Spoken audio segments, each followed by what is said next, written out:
Cher célibataire, tu vois la paix que tu as là? Des fois, tu ne comprends pas sa valeur. Ah oui. Parce que dans les églises, on prêche mal sur le mariage, comme si le célibat est une malédiction. Non. Le célibat, c'est un temps béni, un temps de préparation en attendant de devenir un bon mari pour une bonne femme. Et vous devez vivre cela dans la joie, de peur de vous précipiter et de tomber sur Ève qui vient de la présence du serpent. C'est sûr que chacun de vous ici a un projet de mariage. Et certains même ne savent pas évaluer l'importance de cela. Ils pensent, c'est comme dans un film où tu trouves une jolie fille, tu la fais porter un voile, tu l'amènes devant le pasteur, tu lui dis des beaux mots, on vous bénit et vous êtes mariés. Non, le mariage c'est plus que cela. Ils pensent que le mariage c'est la permission d'avoir des relations sexuelles comme ça. J'aurai des relations sexuelles sans que ce soit un péché. Beaucoup de chrétiens pensent cela.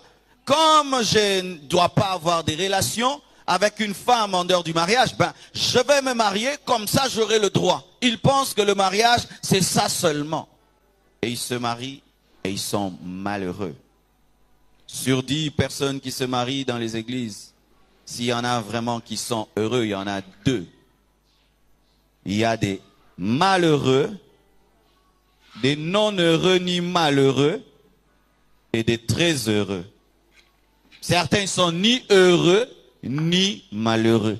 Ils ne sont pas amoureux de leur femme, mais ils ne les chassent pas non plus.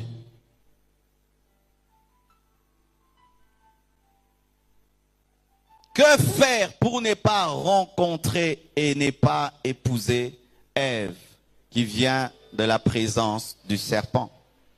Voici. Tu dois être au sommet de la montagne. Tu dois choisir lorsque tu es spirituel.